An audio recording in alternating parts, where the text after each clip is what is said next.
우리가 설교를 들을 때 성경 내용을 잘 참고해서 들어야 될 설교가 있고, 그냥 들어도 이해가 되는 그런 설교가 있습니다. 이 주일 설교는 초신자들이 많이 함께 듣기 때문에 가능하면 성경을 많이 참고 안 해도 이해가 될 수 있을 만한 내용들로 구성이 되어 있습니다. 그런데 항상 그럴 수는 없단 말입니다. 제가 뉴질랜드에 가서 어느 저녁 집회를 인도할 때 성경 구절을 계속 많이 이야기하는데 어느 여집사님으로 보이는 분이 성경을 전혀 참고하지 않고 제 얼굴만 계속 보고 있었습니다. 그래서 제가 설교하다가 중간에 물어봤습니다. 왜 성경을 안 보느냐고. 그랬더니 그 옆에 앉아 있는 집사님이 대신 이야기를 했습니다. 이 집사님은 성경을 창세기부터 계시록까지 꽤 뚫는다고.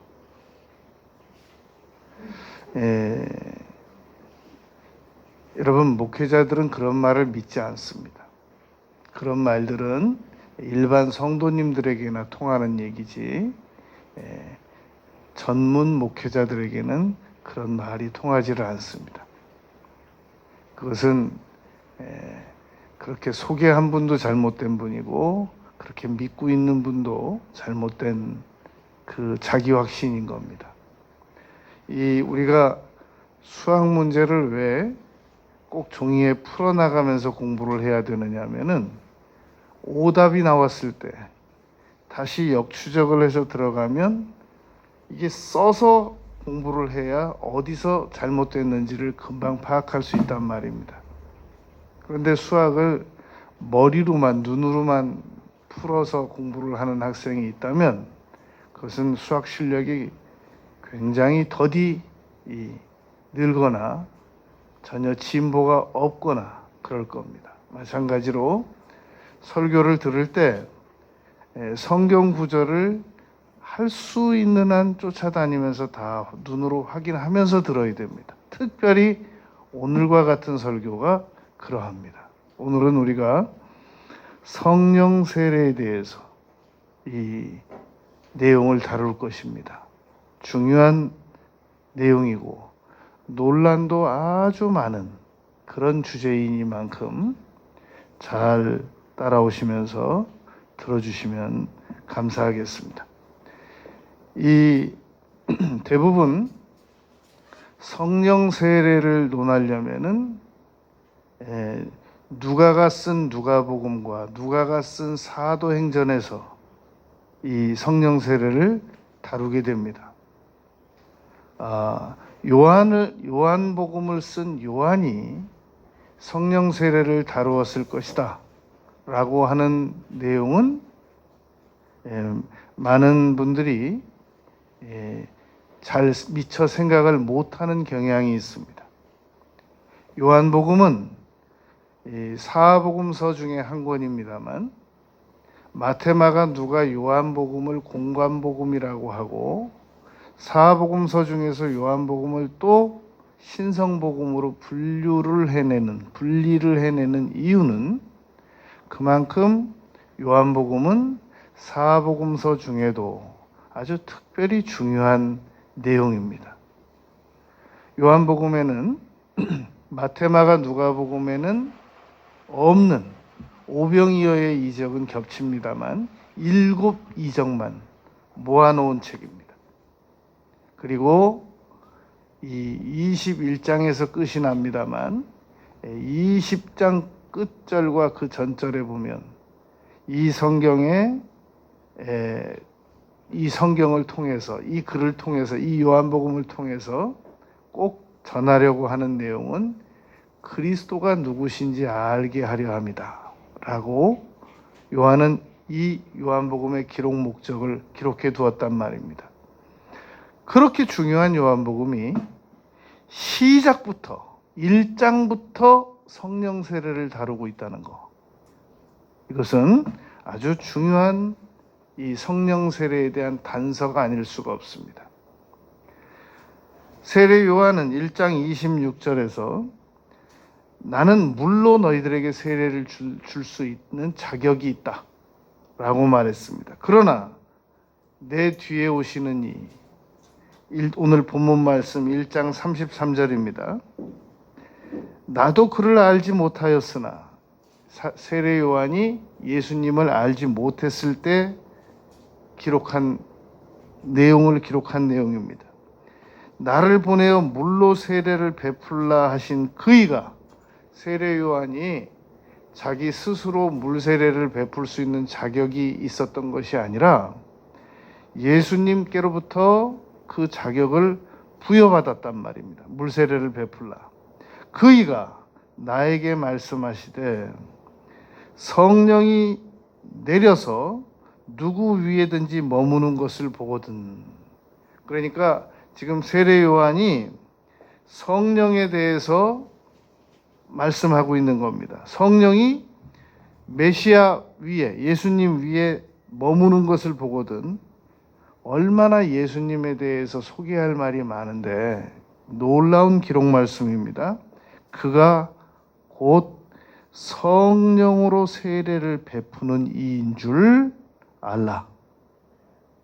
아니, 예수님에 대해서 소개할 말이 얼마나 많은데, 그것도 요한복음 1장에서 예수님이 어떤 분이냐면 성령으로 세례를 베푸는 이인 줄 알라.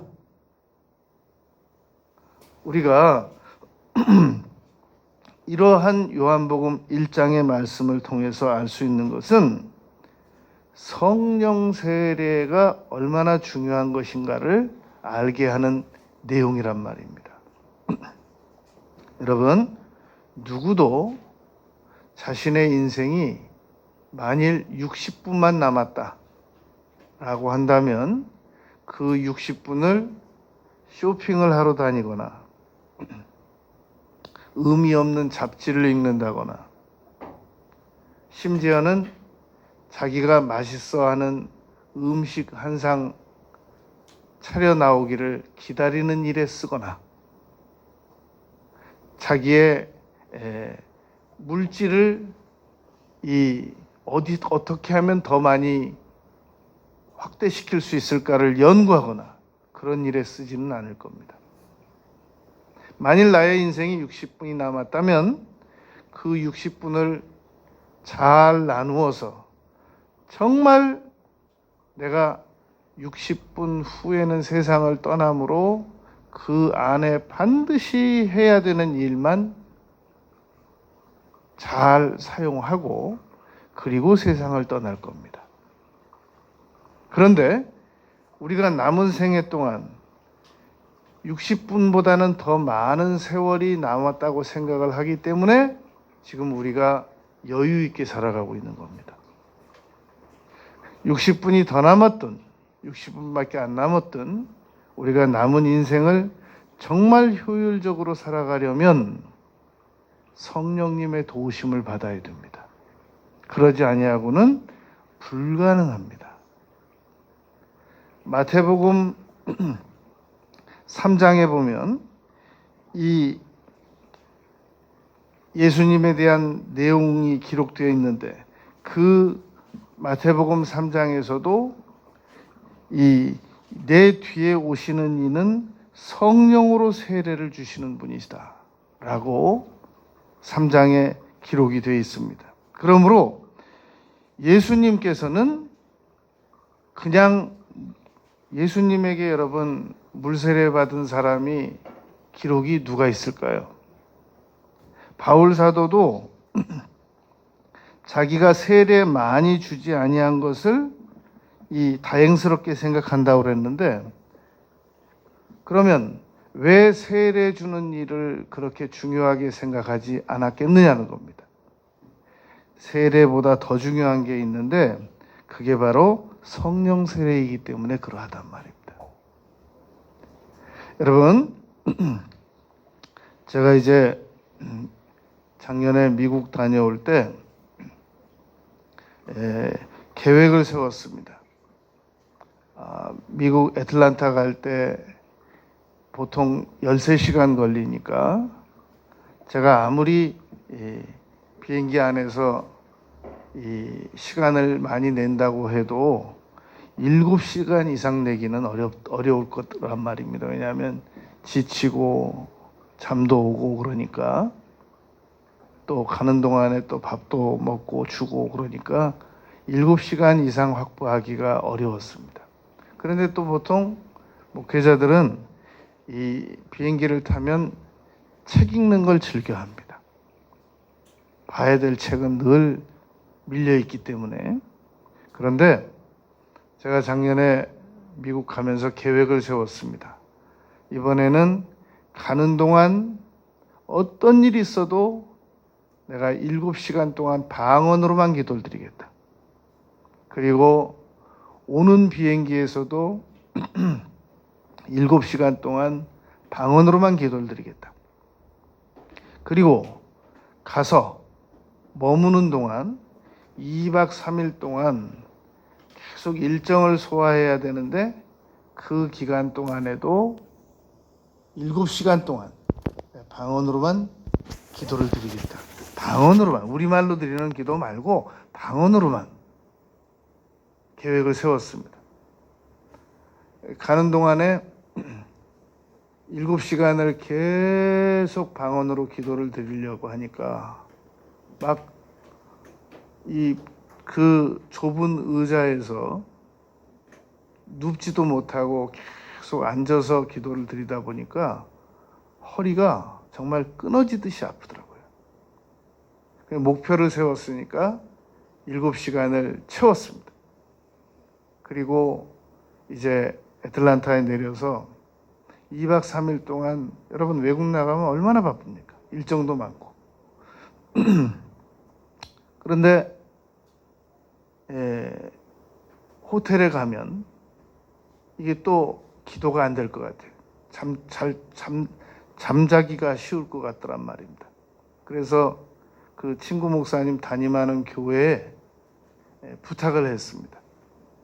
그 미국 교회는 새벽 교회나 이런 게, 기도나 이런 것들이 없고 주일만 모이니까 이 본당 옆에다가 매트리스를 좀 깔아달라고 그랬습니다.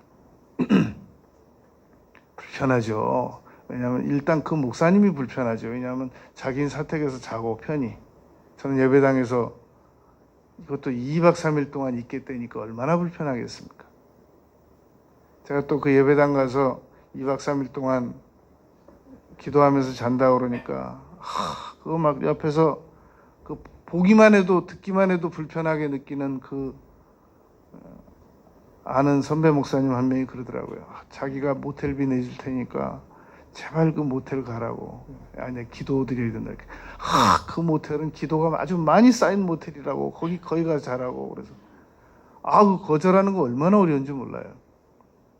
그래가지고 그 예배당에서 자면서 2시간 반씩, 하루에 2시간 반씩 방언으로만, 우리말로 기도하는 거 말고 방언으로만 2박 3일 동안 드렸습니다. 그리고 귀국하면서 7시간 동안 방언으로 또 기도를 드렸죠. 21시간을 채웠어요.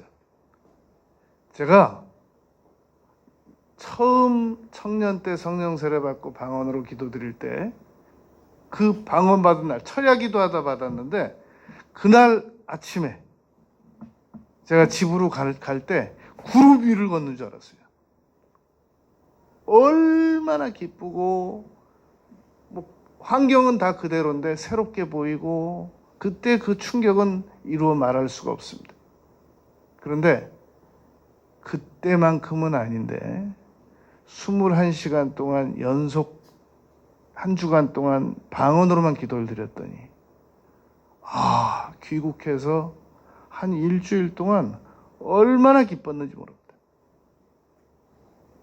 그래서 여러분, 제가 꼭 권해드리고 싶은 것이 있는 것은, 여러분들이 정말 중요한 중대사한 일이 있다면, 우리말로는 그냥 안 하려고 해도 호소하듯이 다 나옵니다. 그러니까 우리말로는 그냥 막 돌아다니면서 평범할 때 하시고, 마음의 커서를 기도 응답을 받아야 되겠다고 하는 그 목표에다 딱 맞추고 언제 날 잡아서 하루에 한 7시간만 해보세요. 놀라운 심령의 평안과 확신이, 그리고 기쁨이 다가올 겁니다. 그리고 두려움이 사라질 겁니다. 여러분, 두려움은 하나의 힘입니다. 그래서 여러분, 플라이급 선수와 헤비급 선수와 둘이서 맞붙어서 결전을 치른다고 하면 플라이급 선수가 아무리 잘 피해 다닌다고 해도 한 번은 붙잡히거든요. 무슨 힘으로 당하겠습니까? 아무리 저항하고 싶어도 당할 수가 없습니다. 두려움도 똑같습니다. 여러분, 두려움도 우리가 아무리 잘 피해 다녀도 두려움에게 한 번은 붙잡히게 되어 있습니다. 그러면 당할 수가 없어요. 그 압박감과 그 억누르는 힘에 의하여 두려움을 우리의 의지로는 극복할 수 없단 말입니다. 그러므로 두려움을 극복해내려면 두려움보다 더 강한 힘이 와야 돼요. 그게 성령의 힘입니다. 그런데 그 성령의 힘을 도와주세요, 도와주세요, 도와주세요, 도와주세요, 우리말로 도와주세요, 도와주세요, 성령님 도와주세요. 언제까지 할 겁니까? 몇 번 할 겁니까? 그런데 두려움에다 심령의 커서를 올려놓고 방언으로 계속 기도하면 성령 세례를 받은 방언 기도자가 이깁니다. 얼마든지 이깁니다. 어떤 두려움도 극복이 됩니다. 그리고 어떤 이 마음의 무기력감도 한번 커서를 맞춰놓고 기도 드려보세요. 극복이 됩니다. 지금 빨리 움직여야만 하는 우리 자녀가 도저히 못 움직이고 있을 때 그 자녀가 나빠서 못 움직이는 게 아니에요. 그 자녀도 뭔가에 억눌려서 못 움직이는 거지. 왜 안 움직이고 싶겠습니까? 도와줘야 되거든요. 움직일 수 있도록. 어떻게 도와줄 겁니까? 하나님 도와주세요, 도와주세요, 도와주세요. 그거 어떻게 얼마나 할 겁니까? 반복해서. 커서를 딱 올려놓고 7시간 방언 기도를 한번 해보세요. 놀라운 변화가 나타납니다. 지금 그거 어떻게 7시간을 해요? 아니, 잠깐 잡담하면 3시간이에요. 잠깐 잠은 3시간이고. 이렇게 중요한 문제가 있을 때 얼마든지 우리가 방언으로 기도할 수 있단 말입니다. 여러분, 목회자들은 하나님께서 목회자들을 선택할 때, 세상에서 목회자들을 선택할 때 절대 비범한 사람들을 선택하지 않습니다. 비범한 사람들은 세상에 있습니다. 여러분들 잘 아시듯이 세상에는 정말로 IQ 높은 사람들, 비범한 사람들, 돈 많은 사람들, 인물 좋은 사람들 세상에 많습니다. 그런데 목회자들을 하나님께서 비범한 사람들을 선택하시지 않고 하나님께서는 평범한 사람들을 목회자로 선택합니다. 그러면 평범한 사람들을 목회자로 선택해서 어떻게 비범한 사람들을 상대해서 설득시킬 수가 있는가? 평범한 목회자는 비범한 사람들을 설득시키기 위해서 이 자리에 서 있는 게 아닙니다. 평범한 목회자들은 하나님께서 이렇게 명령하셨습니다 라고 전달만 하면 되는 거예요. 평범한 목회자가 무슨 말을 만들어내는 게 아닙니다. 하나님께서 이렇게 명령하셨습니다라고 전달만 하는데 무슨 비범함이 필요해요? 굳이 비범한 능력을 얻고 싶거든 그때는 성령의 능력을 의지하면 되는 겁니다. 그러니까 목회자들은 여러분 높은 IQ를 가질 필요도 없어요. 그냥 한글 읽을 줄 알면 돼요. 그리고 하나님께서 이렇게 말씀하셨습니다. 언제 그렇게 말씀하셨냐 묻거든 성경 몇 장 몇 절에 그렇게 기록이 되어 있습니다. 그러면 되는 거예요. 우리 그리스도인들은 여러분 세상 사람들처럼 아주 비범할 필요가 없습니다. 정말로 비범한 사람들을 우리가 예우할 일이 있을 때는 성령님 도움을 받으세요. 그리고 1600여 년 동안 40여 명의 저자가 전 세계 각자 다른 곳에서 각자 다른 시간에 각자 다른 지식과 각자 다른 상식을 가진 분들이 썼으나 전혀 충돌되지 않는 이 하나님의 말씀을 근거로 제시만 하면 됩니다. 그러면 그분이 그 성경 말씀 안에서 굴복하든지 안 하든지 그건 그분이 알아서 할 일이에요. 그 비범한 분들이 알아서 할 일이란 말입니다.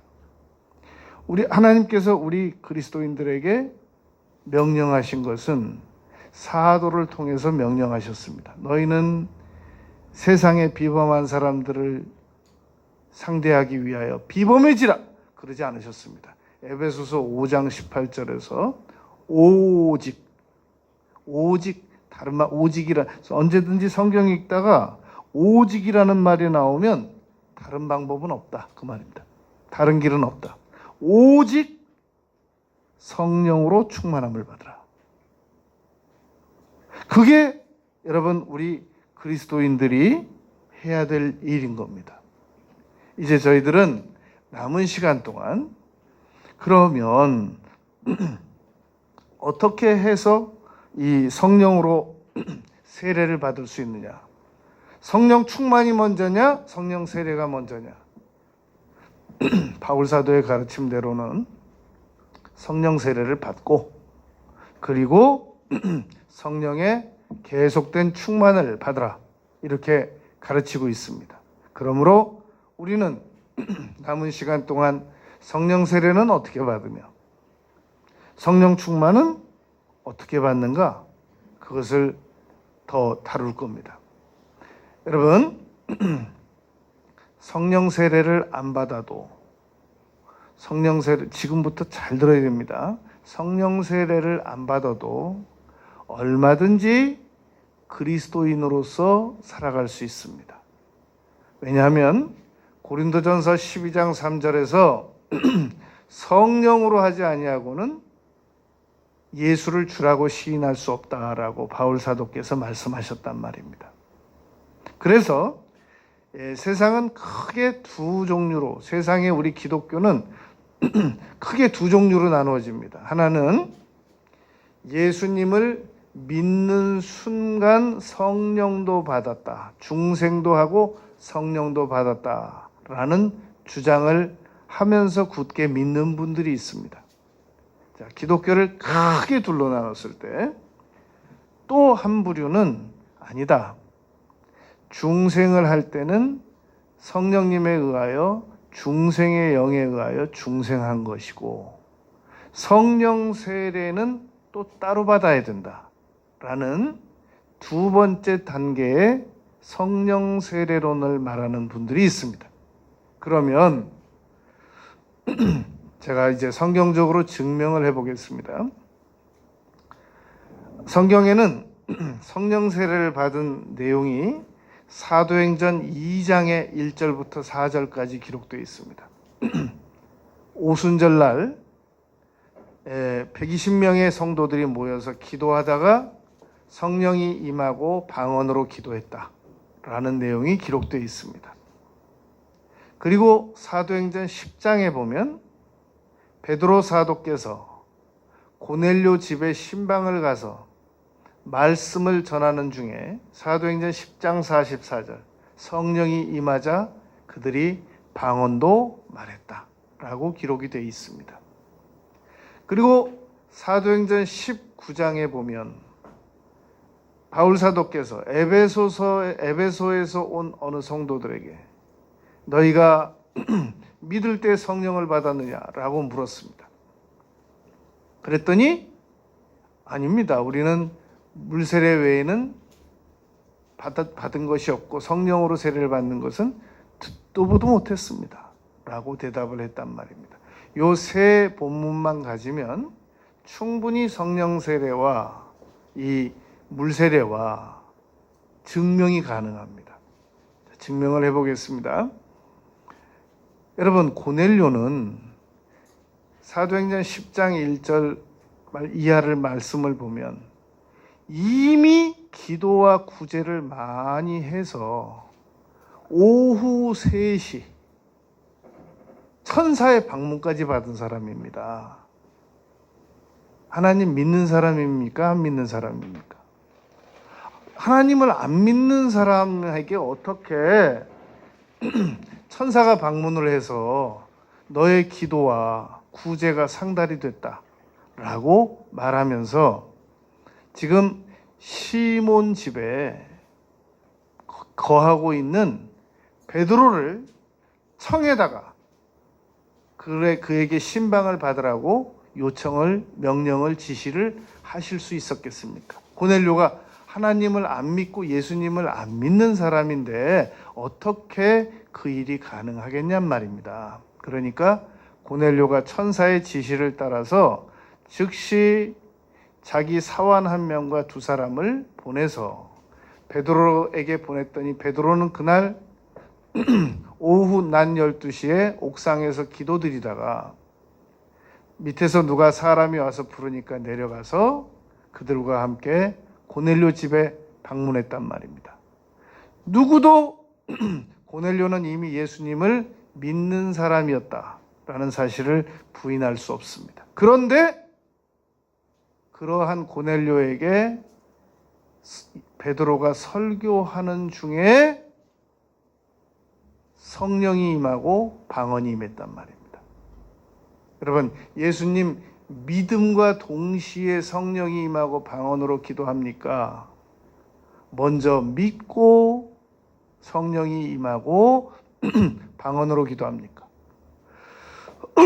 더 놀라운 거, 베드로가 너무너무 놀라가지고 그 자리에서 그렇게 말했습니다. 아니, 성령으로 세례를 받았으니 물로 세례를 줌을 어떻게 누가 금하겠느냐? 물 세례도 안 받았어요? 여러분, 상식이 있으면 한번 생각을 해보잔 말입니다. 우길 걸 우겨야지. 어떻게 예수님을 믿으면 동시에 성령 세례도 받은 것이라고 그렇게 무지한 주장을 할 수 있겠냔 말입니다. 사도행전 2장과 19장은 아직 말도 안 했어요. 10장만 가지고 그러하단 말입니다. 제가 여러분, 저는 뼛속까지 칼빈주의자예요. 저는 절대 장로교 신학을 버릴 수 없어요. 저는 장로교 신학을 너무 좋아합니다. 분명히 밝혀두는 건 통합 측은 아니라는 겁니다. 합동 측입니다. 전 총신에서 공부를 했습니다. 그리고 청년 때는 우리나라에서 여러분 제일 보수 신앙이 고신 측입니다. 왜냐하면 그 고신 측은 신사참배한 이 장로교 다른 그 교파 장로교 다른 뭐 성결교, 감리교 뭐 이런 건 따지지도 않아요. 고신 측은 아예 다른 장로교도들을 정죄하는 입장에 있는 분들입니다. 왜냐하면 그분들은 자기들이 절대 신사참배 안 했다라고 믿기 때문에 합동 측도 자유주의적으로 보고 고신 측은 합신 측도 자유주의적으로 보고 다른 장로교도 고신 측이 아니면 아주 알기를 그렇게 대단하게 여기지 않는 그런 골수 이 보수파가 우리나라에 있는 고신 측입니다. 그런데 여러분, 그거 아세요? 고신 알기를 우습게 하는 장로교가 또 하나 있다는 거. 그렇게 보수적인 고신 측 알기를 아주 우습게 아는 우리나라의 장로교파가 하나 있는데 그게 재건재단입니다. 재건파라고. 제가 여러분 재건파 출신입니다. 제가 청년 때 재건파 교회에서 청년 생활을 한 그런 목사입니다. 재건재단은, 재건장로교는 어느 정도냐면, 재건재단은 인정하는 분이 딱 누구냐면 주기철 목사님, 그리고 천국 가신 김창인 목사님, 최훈 목사님, 이 세 분 외에는 인정을 안 해요. 그리고 주일날 버스도 못 타게 하고 차도 못 타게 하고. 제가 지금도 잊혀지지 않는 거는 청년 때 우리 교회에서 수련회를 갔어요. 근데 그날 수요 예배 드리는 날이었는데 그 교회 개척하신 권사님께서 나는 어디 주변 교회 가가지고 예배 드릴 줄 알았어요. 그랬더니 그날 수요일 날인데 저녁 예배인데 안 가고 그냥 계시더라고요. 권사님 교회 안 가세요? 예배 안 드리세요? 여기서 앉아서 드리랍니다. 그래. 난 지금도 기억이 나요. 그 정도로 폐쇄적인 그런 그 교단이었어요. 여러분, 그러한 제가 성경을 신학을 하고 양심적으로, 제가 여러분 설교할 때 자기 자신을 칼빈주의자라고 말하기 쉽지 않습니다. 장로교 신학을 한 사람이라고 할지라도. 왜냐하면 칼빈주의자에 대한 비난이 많기 때문에 그러하단 말입니다. 저는 여러분 뼛속까지 칼빈주의자예요. 버릴 수가 없어요. 너무 좋아요. 그런데 그러한 제가 여러분 성경을 양심적으로 말할게요. 고넬료가 천사 방문 받았고 구제한 것이 상달됐고 기도한 것이 상달됐다고 할 때는 이미 예수님 믿는 사람이에요. 그때 당시에 여러분 초대교회 때 백부장, 또 다른 백부장은 자기 집에 하인이 아팠을 때 예수님 앞에 나와서 하인 치료받았잖아요. 또 누가복음에 나오는 백부장은 저가 우리를 위하여 회당도 지어주었다고 말했단 말입니다. 그러니까 그 사도행전 10장에서 나오는 백부장이 그들과 같든 다르든 간에 이 백부장은 목표가 오직 천부장이어야 돼요. 백부장의 목표와 소원은 천부장 되는 것이어야 됩니다. 그런데 그 백부장이 얼마나 구제를 많이 하고 그리고 기도를 많이 드려서 천사가 방문을 했어요. 하인 고쳐달라고 나온 백부장에게도 천사는 방문 안 했어요. 유대인들 회당 지어준 백부장에게도 천사 방문 안 했습니다. 사도행전 10장의 백부장에게는 천사가 방문을 했어요. 집무 시간에 오후 3시에. 그런데 그러한 백부장이 천사의 지시대로 베드로 모셔다가 신방받고 설교 말씀 듣는 중에 성령이 임하였고 성령 세례가 임하여서 방언으로 기도하게 됐단 말입니다. 중생할 때 같이 받는 겁니까? 분리돼서 받는 겁니까? 양심의 손을 얹고 한번 얘기해 보세요. 자, 두 번째, 사도행전 2장에서 120명이 모였습니다. 고린도전서 15장 6절에서 바울 사도는 이렇게 말했습니다. 예수님께서 부활하시고 분명히 써 있어요. 일시에 500여 명에게 나타났다고 그랬습니다. 그러면 그 500여 명 중에서 380명은 어디로 가고 120명만 마가다락방에 모였냔 말입니다. 그러면 그 120명은 예수님 부활 승천하시는 거 다 목격한 사람들인데 예수님 믿는 사람들입니까? 안 믿는 사람들입니까? 거기에 또 예수님 안 믿는 사람들 모여 있었다고 말하고 싶은 사람이 혹시 있을까요? 그건 말이 안 되겠죠. 120명 중에서 예수님의 어머니, 예수님의 친척, 예수님의 형제들 380명 다 떠나고 너희는 아버지 약속하신 것을 기다리라는 예수님의 명령을 듣고 마가다락방 제가 예루살렘 방문 때 가봤단 말입니다. 딱 120명 모이기 좋은 장소예요. 우리처럼 2층으로 올라가는 다락이라고 하지 않고 이 평지에서 계단 한 7개 올라가면 그 7개인지 8개인지 내가 세보고 왔어야 되는데 다음에 한 번 더 가면 꼭 세보고 올라오고 그래요. 한 7개 올라가면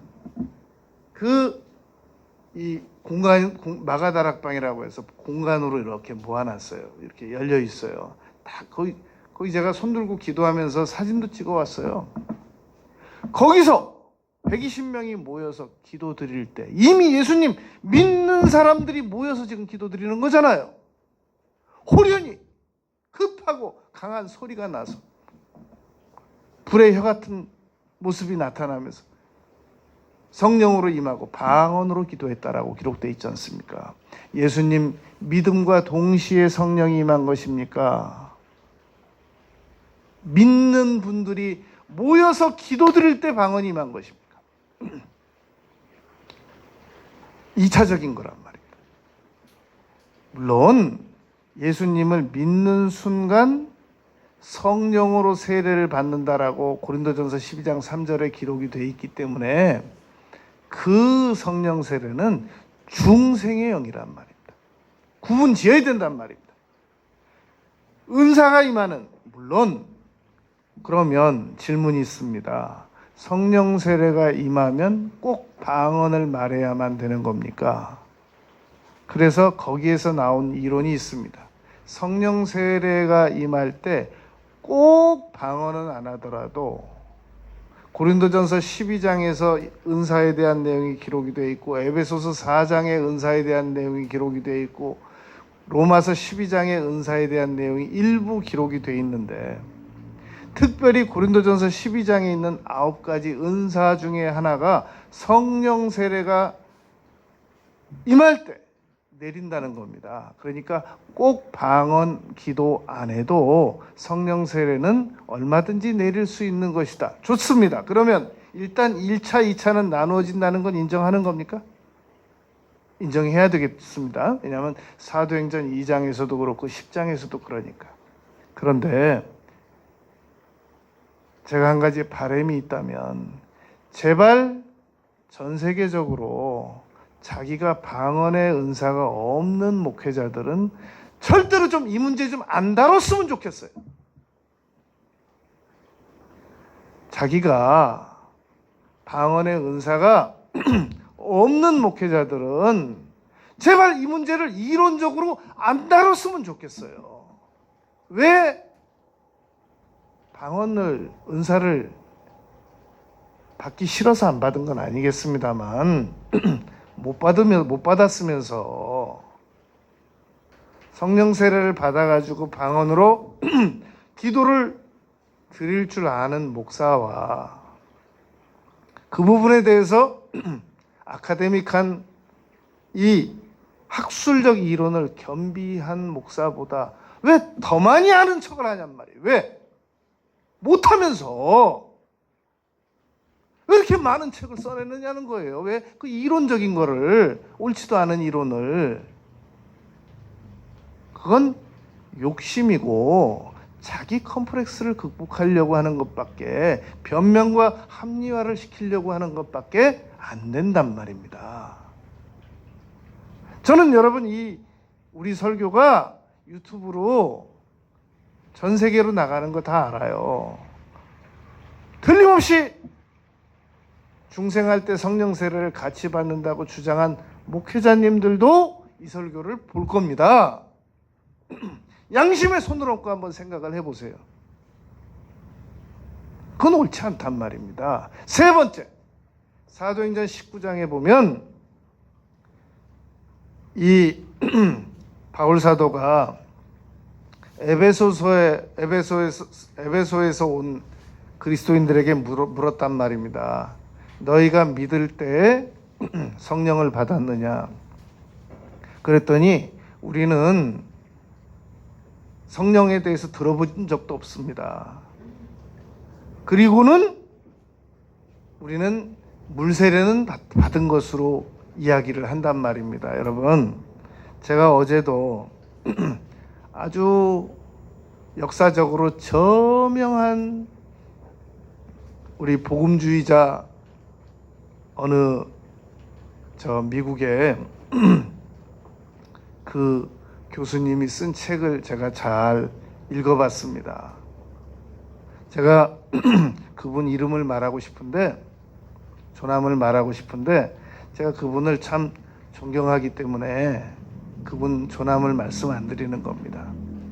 그분은 사도행전 19장에 바울 사도가 너희가 믿을 때 성령을 받았느냐고 물었을 때 이 사람들이 불신자였다는 거예요. 여러분, 어떻게 양심에 손을 얹고 이 사도행전 19장 1절부터 7절까지 한번 읽어보세요. 이 사람들이 어떻게 예수님을 안 믿는 사람들인지. 이 사람들 예수님 믿는 사람들이란 말입니다. 그러한 사람들에게 바울 사도가 너희가 믿을 때 안 믿었으면 뭐라고 믿을 때라고 물어요. 너희가 믿을 때 성령을 받았느냐라고 물었을 때 들어본 적도 없습니다. 그랬더니 안수했더니 성령 세례가 임하고 방언으로 기도했단 말입니다.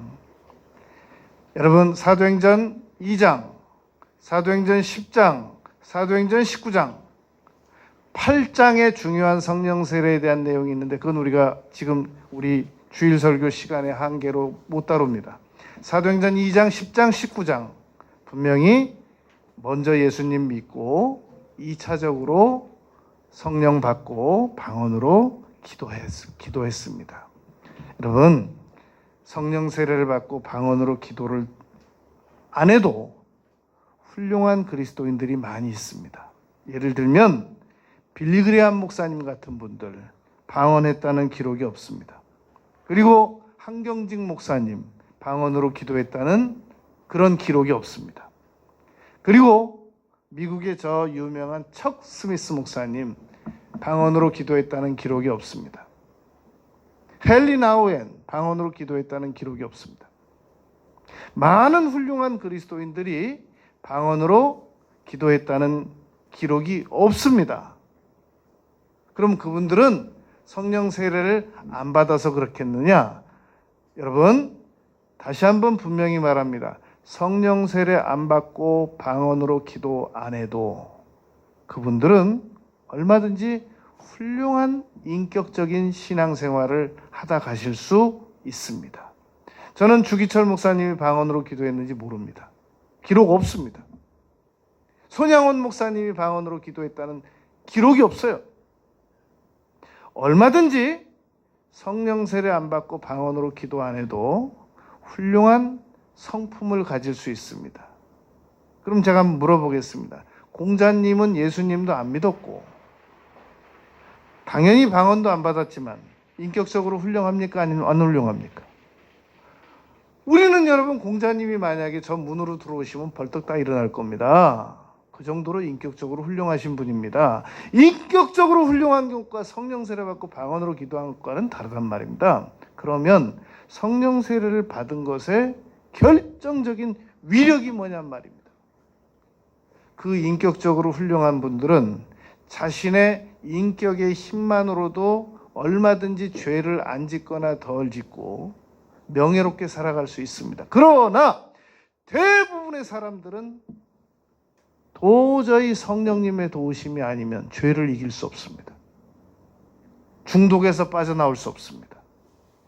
그리고 기도도 몇 분 할 수 없단 말입니다. 여러분, 공부를 원래 잘하는 학생은 무슨 과외 선생님이 필요해요. 그 공부를 원래 잘하는 학생은 선생님 말 잘 듣고 교과서 가지고 공부 잘해서 얼마든지 공부 잘할 수 있습니다. 그러나 대부분 90% 이상의 학생들은 과외 선생님 없고 학원 없으면 중간도 못 가요. 그래서 공부를 특별히 잘하는 몇 명 그룹만 빼고 나머지 사람들은 다 과외 선생님 도움받고 학원 도움받고 참고서 도움받아야만 정상적인 이 학교 생활이 가능하단 말입니다. 전 세계적으로 정말 성령 세례 안 받고 방언으로 기도 안 해도 그분은 정말 훌륭하다. 몇 명 있어요. 저 아프리카에 한 명 있고 미국에 한 명 있고 저 아시아에 한 명 있고 역사적으로 몇 명 있어요. 그분들 외에는 성령님 도움 안 받고는 방언으로 기도 안 하고는 절대로 제대로 신앙생활 할 수 없습니다.